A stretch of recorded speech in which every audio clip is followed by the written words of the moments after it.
안녕하세요, 3분 당구입니다. 오늘은 제가 시타 영상을 먼저 좀 보여드리고, 물론 그냥 모르셨을 때는 어려운 공인데 일단 치고 나서 제가 좀 설명을 드릴게요.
자, 오늘은 제가 간단히 정리를 해드리고 끝내겠습니다. 지금 무회전 기준으로 눈치를 채신 분도 있으시겠지만, 자, 보통 우리가 단쿠션에서 단쿠션으로 이쪽 반대쪽 코너를 보낼 수 있는 거는 그냥 눈에 바로 들어오죠. 내 수구의 출발점과 자, 코너의 절반 지점을 찾아서 치면 된다. 1.5칸, 1.5칸.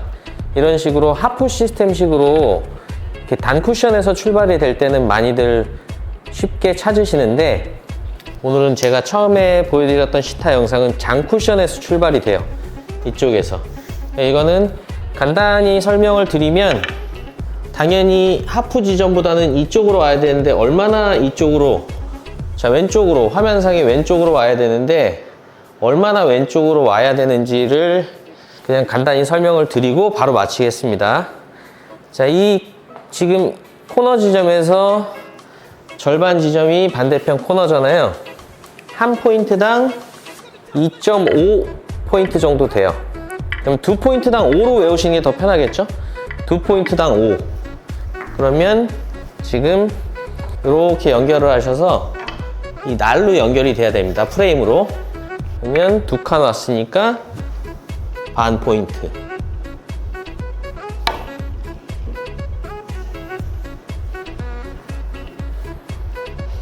자, 이번에는 4칸이 왔죠. 그러면 한 포인트가 되겠죠.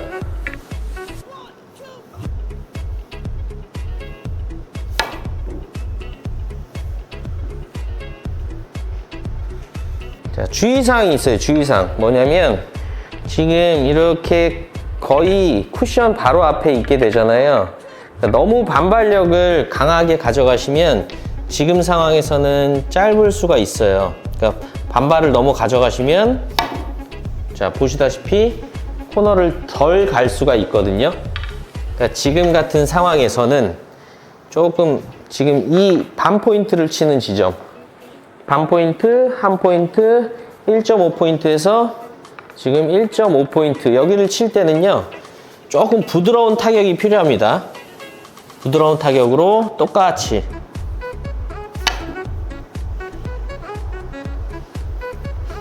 조금 많이 부드러웠네. 그러니까 요 지점만 조금 조심해 주시면 다른 지점은 일반적인 타격량으로 치셔도 코너 쪽으로 오고요. 지금처럼 제가 처음에 보여드렸던 시타 영상에서처럼 세워치기성 공을 치실 때 이쪽 장쿠션 쪽으로 많이 치우쳐져 있는 공들을 치실 때는 꽤 유용하게 쓰일 것 같습니다. 한 번쯤 쳐보시고, 이 무회전이 어렵기 때문에 반드시 연습이 필요하거든요. 한번 세워치기 고점자 소리를 아마 들으실 겁니다. 지금까지 3분 당구였습니다.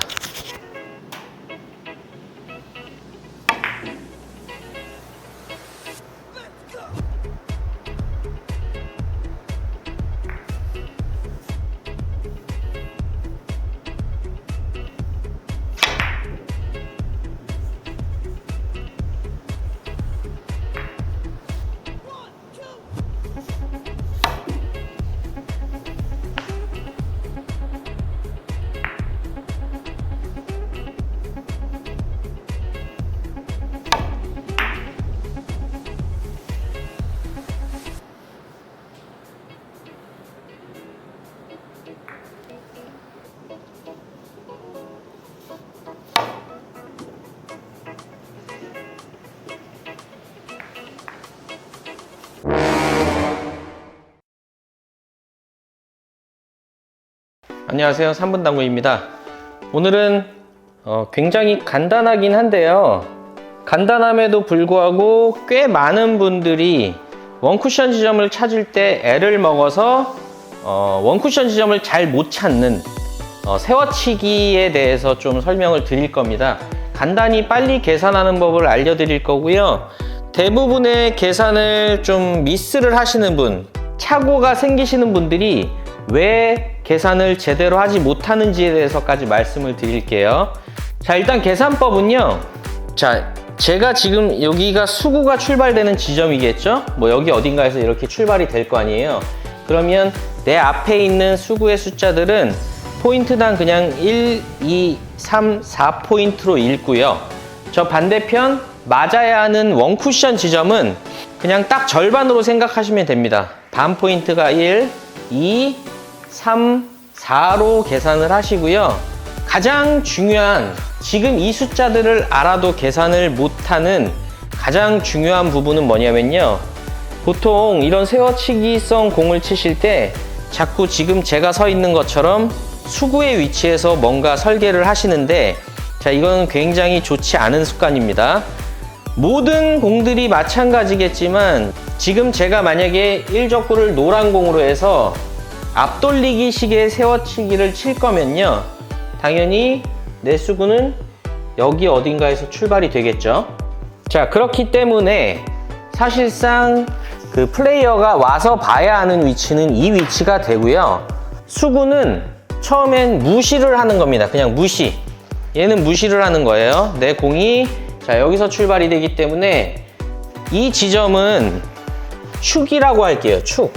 축이 되는 지점이기 때문에 이 지점의 변동은 없어요. 그래서 자꾸 선을 연결을 하더라도 이런 식으로 연결이 돼야 되는 겁니다. 이런 식으로. 지금 화면에 잘 보이시죠? 그래서 자, 이제 중요한 거는 여기까지 설명이 됐어요.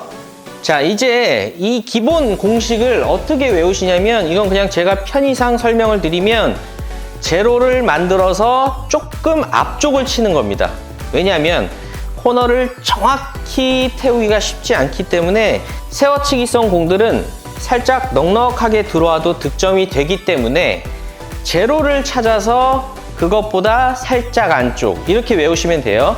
그러면 제가 처음에 말씀드렸던 숫자를 기준으로 먼저 제로를 만들어 보겠습니다. 자, 지금 제가 말씀드렸던 숫자 1, 2. 그러면 내 수구의 숫자는 2.4 정도 되겠네요. 그러면 반대편도 2.4가 되는지 확인을 해 볼게요.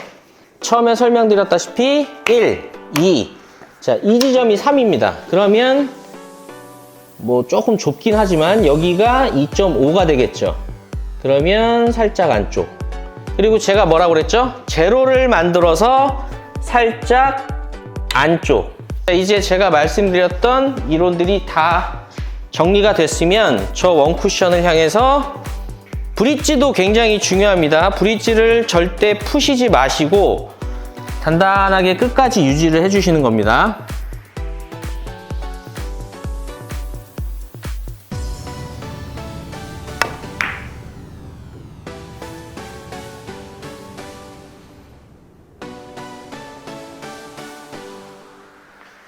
자, 오늘은 어느 정도 이해를 많이 하시면 누구든지 치실 수 있을 만한 배치고요. 혹시나 연습을 하시려는 분들은 내가 목표로 했던, 제가 초크를 놨던, 또는 연습하시는 분이 초크를 놓게 되면 그 지점을 정확히 맞고 득점이 되는지 안 되는지를 반드시 체크하셔야 됩니다. 자, 다시 정리를 해드리면 오늘 비껴치기는 숫자를 제로를 만든 뒤에 살짝 안쪽을 맞추시는 거고요. 그리고 수구의 입장에서 선을 넣지 마시고 1적구의 옆에서 내 수구가 출발되는 곳에서 항상 계산을 해서 치시면 여러분들도 지금처럼 좀 굉장히 어려워 보이는 세워치기를 멋지게 치실 수 있을 것 같습니다.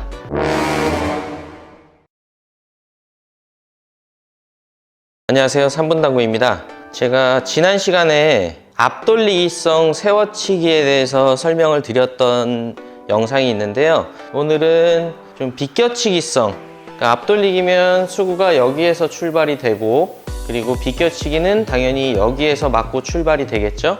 그래서 오늘은 비껴치기성 세워치기에 대해서 설명을 드릴 건데요. 약간 좀 다른 측면의 설명을 드릴 겁니다. 오늘은 주의사항이 더 중요할 수가 있어요. 그리고 반드시 체크하셔야 할 거는 내가 목표로 한 원쿠션 지점을 맞은 뒤에 성공 여부, 그러니까 공이 만약에 실패가 되더라도 내 목표로 한 원쿠션 지점을 맞은 뒤에 실패가 되는 게 더 중요할 수 있어요. 어떻게 보면. 그리고 성공이 되더라도 내가 목표로 한 원쿠션 지점을 맞지 않고 성공이 되면 사실상 그거는 완벽한 나의 공으로 만들었다고 보기 어렵습니다. 그러니까 가장 중요한 거는 내가 설계를 해서 목표로 했던 원쿠션 지점을 맞은 뒤에 성공, 실패 여부를 보시고 판단을 하셔야 됩니다. 그러기 위해서 어느 정도 보편화된 결론을 얻으시려면 제일 중요한 건 목표로 한 원쿠션 지점을 맞춘 뒤의 결과물을 보셔야 됩니다. 자, 지난 시간에 설명드렸던 걸 간단히 설명드리면 지금 내 수구의 출발 지점을 1, 2, 3, 4로 놓고 그리고 원쿠션 지점을 그거의 딱 절반을 1, 2, 3, 4로 놓고 내 수구의 출발 지점과 원쿠션 지점의 수를 동일하게 하면 결과치를 0을 만들면 코너를 갈 수 있다는 게 최종 단순 이론이었고요. 앞돌리기성 세워치기와는 조금 다른 부분이 뭐냐면 지금 이 비껴치기성으로 갈 때는 주의사항이 조금 더 있는 게요. 제가 한번 1적구를 맞춘 뒤에 원하는 원쿠션 지점을 맞게 도착했을 때 결과물에 대해서 한번 보여드릴게요. 참고로 그리고 오늘 말씀드리려는 그런 공의 성질은 지금 제가 놨던 이 기울기가 이렇게 연결해보면 1적구와 내 수구의 기울기가 한 5칸 정도 일 때가 제일 말씀드리는 이론과 유사하다고 보시면 돼요. 자, 일단 목표로 하는 원쿠션 지점을 계산을 단순화시키기 위해서 제가 지금 편의상 1, 2에서 2에서 2 라인으로 놨습니다. 일단 저 원쿠션 지점을 한번 맞춰볼게요.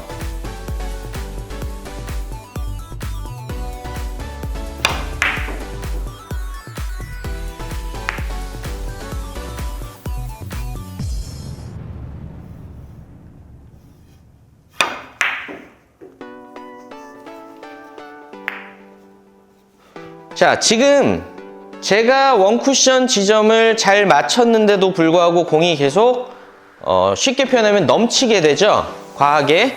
그 이유는 두 가지를 주의를 안 하셨기 때문이에요. 첫째는 지금 상황에, 지금 배치에 있어서의 공의 밀림을 전혀 고려하지 않았다는 것과 그리고 두 번째는 지나치게 극상단 당점을 써서 어떤 과정과는 상관없이 원쿠션 지점을 보내는 데만 집중을 하셨기 때문에 이 원쿠션 지점을 들어올 때의 환경이 우리가 선을 연결을 했을 때는 일자이지만 사실 과한 타격과 과한 밀림이 있으면 1차적으로 1적구를 맞은 뒤에 내 공은 이렇게 튕겨 나가게 돼요. 제가 좀 극단적으로 표현을 할게요. 이렇게 튕겨 나간 뒤에 밀리기 때문에 사실상 입사각도는 이렇게 바뀌게 되는 거죠. 그러니까 지금 말씀드린 거를 반대로 하시면 아마 처음 치셨던 거 또는 제가 처음 보여드렸던 거는 다른 이 정답에 가까운 결과치를 얻어낼 수 있을 겁니다. 딱 두 가지만 유의하시면 돼요. 너무 높은 상단 당점은 피하셔라. 대신 중단보다는 원팁이든 투팁이든 약간 상단이 좋긴 좋아요. 그리고 그 밀림을 과도하게 나오지 않게 하기 위한 지나치게 활발한 타격은 피하셔라. 그러면 제가 말씀드린 두 가지를 반대로 해볼게요.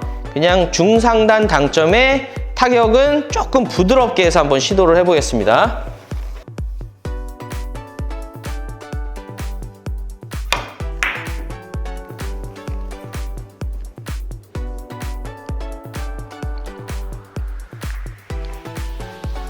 자, 지금 오늘 시타 영상이 하나밖에 없어서 조금 아쉬우실 수는 있는데요. 그래도 이거는 이해가 더 중요하다고 생각이 됩니다.